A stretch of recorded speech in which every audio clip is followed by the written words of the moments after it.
Hello, my beautiful souls. Welcome sa ating tarot reading session. So, keep in mind, general reading po ito. Maaaring mag-resonate, maaaring hindi.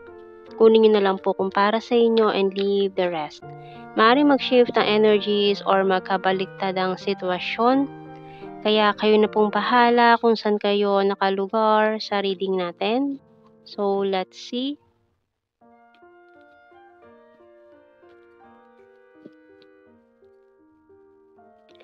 So, nag-flip si Sweets. Ayan. We also have here camera. Stalking on your pictures. Gusto niya yung iyong sweet smile. Ayan. We also have here the key. Healing crystals. Bonfire. And broom. Bottom card natin, doll. Okay. So, parang itong taong to kasi ay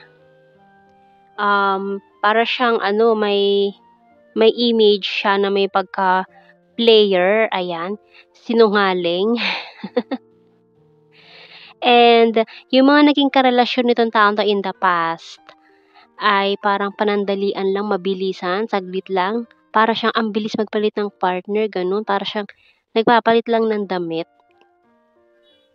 Pero this person is secretly sa'yo attracted sa'yo no?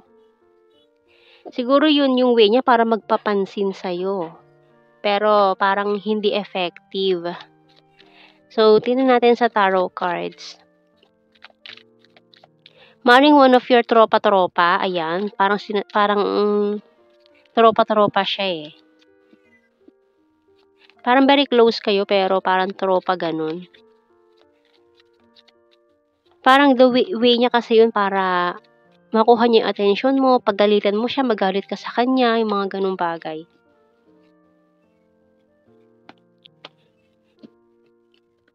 We have here the Page of Wands. So, lagi kayong magkausap nitong taong to.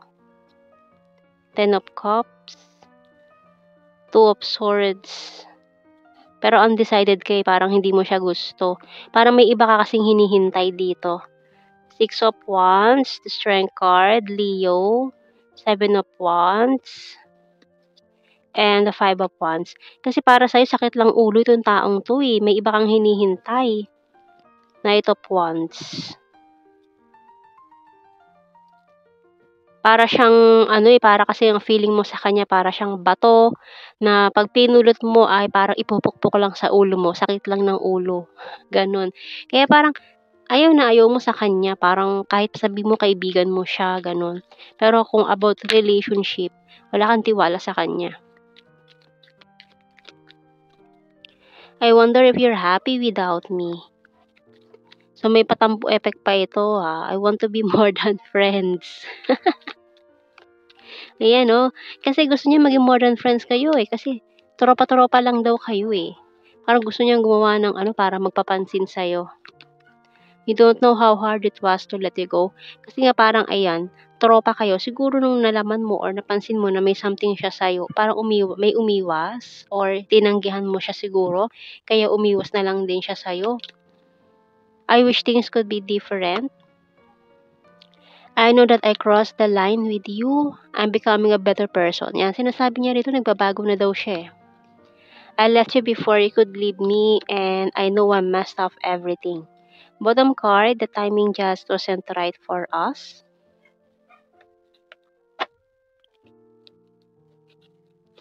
So, tingnan natin sa Tarot Messages Oracle cards. Waiting for you. Ayan another sweet card. You're so sweet and caring. Yan kasi ang gustong-gusto niya sa'yo Yung may pagka, maalaga, ganon. May maternal instinct. Yan kasi gusto-gusto ng mga, ng mga pasaway na batang lalaki. Yung mga lalaki, yun ang mga gustong-gusto nila. Kaya minsan nagpapasaway sila para, yung may pagsasabihan sila, parang hinahanap-hanap nila yun or baka hindi stable yung kanilang sa mother nila, ayan. Kumbaga, yung mga tinatawag na kulang sa aruga. Kaya naghahanap ng kalinga sa iba. You're my happy pill. I'm patiently waiting. Ayan. May pagkaano din to, may mga bisyo, yosi, ganun. Parang maaga siyang naawat kasi. Parang masyadong detached yung motherly role na meron siya nung childhood. I'm honest to you, tired and need rest. I have multiple opportunities and you're my inspiration. Pagka taong to parang siga yan sa kanto, ganun. Ganun yung energy niya. And yung bottom card, can we start again? Pero parang nahiya siya sa'yo, umiwas siya eh. So, tingnan natin sa initials. X, W, D, E, H, S, T,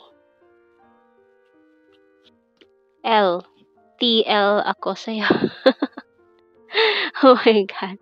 TL daw siya sa'yo. Bottom card, J.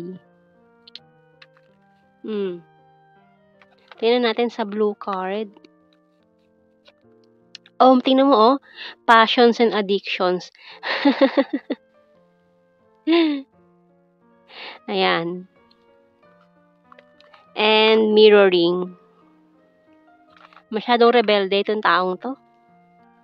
Pasaway, sakit ng ulo nga.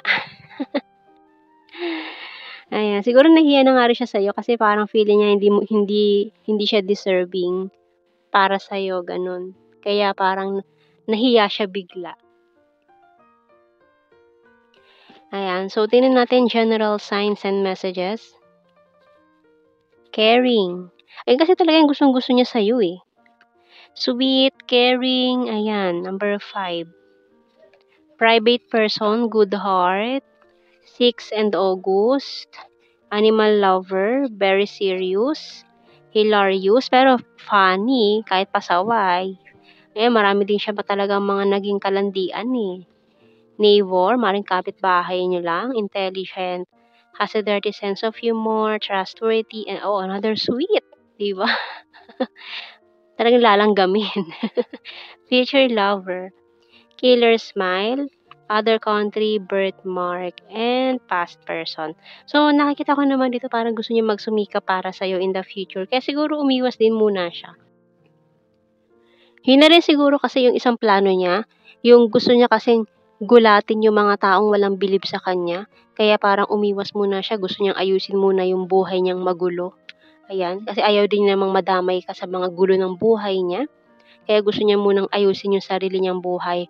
Sinasabi niya rito, I'm becoming a better person. Diba? Paninindigan niya to.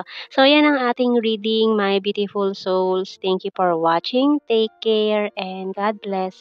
See you in our next reading, guys. Bye-bye.